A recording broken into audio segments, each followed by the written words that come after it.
BC రిజర్వేషన్ల సాధనకు కాంగ్రెస్ ప్రభుత్వం తెలంగాణ ప్రభుత్వం ముఖ్యంగా కేంద్రం పైన ఒత్తిడి పెంచే దిశగా ముందుకెళ్తుంది. ఢిల్లీలో ఇప్పుడు పూర్తి మంత్రంగా నడిపించబోతుంది. మంత్రి కొండా సురేఖ గారు ఉన్నారు.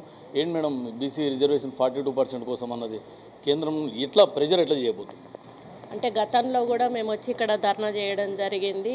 మేము ఏదైతే రాహుల్ గాంధీ గారు ఎలక్షన్ల ముందు ఆయన పాదయాత్ర చేసినప్పుడు ఒక ఆలోచనకు వచ్చారో ఇక్కడ సమన్యాయం జరగట్లేదు, సోషల్ జస్టిస్ అనేది జరగట్లేదు, వచ్చిన ఫలాలన్నీ కూడా అందరికీ కూడా జనాభా ప్రాతిపదికన అందాలి అనేటువంటి ఒక లక్ష్యంతో ఆయన మన తెలంగాణలో డిక్లరేషన్ చేయడం జరిగింది. డిక్లరేషన్ చేసినాక మాకు ప్రభుత్వాలు ఎక్కడొస్తే అక్కడ మేము ఈ యొక్క బీసీ రిజర్వేషన్ అమలు చేస్తామనేటువంటి మాట చెప్పడం జరిగింది. ఆ మాటను మరి ఒక శాసనంలాగా తీసుకొని మన రేవంత్ రెడ్డి గారు మా తెలంగాణలో ఈరోజు బీసీ రిజర్వేషన్ 42 ఇస్తాం మేము అని చెప్పేసి తను ఒక క్యాబినెట్లో ఆమోదించడము, అదేవిధంగా అసెంబ్లీలో ఆమోదించి బిల్లు చేయడము, ఆ తర్వాత మనము సెంట్రల్ ఇక్కడ కేంద్రానికి పంపించడము, ఆ బిల్లు ఈరోజు కేంద్రంలో మన ప్రెసిడెంట్ దగ్గర పెండింగ్లో ఉండడము, అక్కడి వరకు మేము సాధించగలిగాం. ఇప్పుడు బాల్ అనేది బీజేపీ కోర్టులో ఉంది. బీజేపీ నిర్ణయం తీసుకోవాలి. కానీ బీజేపీ మేము అసలు రిజర్వేషనే వద్దు అని రాజ్నాథ్ సింగ్ గారు గతంలోనే కోర్టుకు ఒక లెటర్ ఇవ్వడం జరిగింది. దాన్ని వ్యతిరేకిస్తూ ఈరోజు మేము చేసిన కార్యక్రమానికి వాళ్ళు సమాధానం చెప్పాల్సిన అవసరం ఉంది. అదేవిధంగా కోర్టు కూడా ఈరోజు ఒక డైరెక్షన్ ఇచ్చింది. సెప్టెంబర్ ఎండింగ్ లోపల మీరు రిజర్వేషన్లు తేల్చాలి, మీరు లోకల్ బాడీ ఎలక్షన్స్ పెట్టాలి అన్నప్పుడు ఇప్పుడు తప్పనిసరిగా ఏదో ఒక నిర్ణయం బీజేపీ ప్రభుత్వం తీసుకోవాల్సిన అవసరం ఉన్నది. వాళ్ళు ఎస్ అంటారా నో అంటారా అనేది వాళ్ళ ఇష్టం. దాన్ని బట్టి ఇంకా మా యొక్క బీసీల ఏదైతే మేము ఈ ధర్నాలు కానీ హక్కుల కోసం పోరాడుతున్నామో అది ఏ విధంగా ముందుకు తీసుకెళ్లాలనేది ఉంటుంది. ఇప్పుడు మాత్రం ఈరోజు మాత్రం మేము కంపల్సరీ మీ దగ్గర ఉన్న బిల్లును ఆమోదించండి, మీకు ఇచ్చిన బిల్లును మీరు ఆమోదించి దాన్ని చట్టం చేయండి అనే దానికోసమని ఈరోజు మేము పోరాటం చేయడం జరుగుతూ ఉంది. ఇప్పుడు ఈ పోరాటంలో కేంద్రాన్ని అంటే కేంద్రం దిగివచ్చే దిశగా ఎట్లా అంటే ప్రెజర్ బిల్డప్ అవుతుంది అంటారా? ఇప్పుడు ఇప్పటికే ఆర్డినెన్స్ ఇచ్చారు, ఆర్డినెన్స్ రాజ్భవన్లో పెండింగ్లో ఉంది, బిల్లు వచ్చి 3 నెలలు అయిపోయింది, రాష్ట్రపతి భవన్లో పెండింగ్ ఉంది. ఎట్లా ఈ పోరాటం? ఏదైనా 1-2 నుంచి స్టెప్ స్టార్ట్ అవుతుందండి. మన మొదటి అడుగు నుంచే స్టార్ట్ అవుతుంది.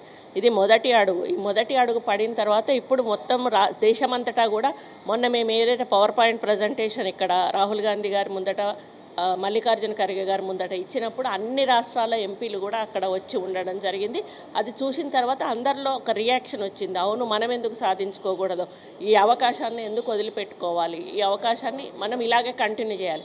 ఎందుకనంటే తెలంగాణ కూడా మనం ఒక చిన్న పోరాటం నుంచి స్టార్ట్ అయ్యి మనం సాధించే వరకు కూడా వెళ్ళాము. సోనియా గాంధీ గారు మన బాధను అర్థం చేసుకొని ఇచ్చారు. అదే పద్ధతిలో ఈరోజు బీసీలకు అన్యాయం జరుగుతుంది. ఇప్పుడు మోడీ నేను బీసీ అని చెప్పుకుంటున్నాడు కదా, ఆయన బీసీ అన్నప్పుడు బీసీలకు న్యాయం చేయాల్సిన బాధ్యత ఆయన మీద ఉంది కదా. అందుకని 100% ఈ యొక్క పోరాటాన్ని ఇదే విధంగా సాఫ్ట్గా ముందు తీసుకెళ్తాము.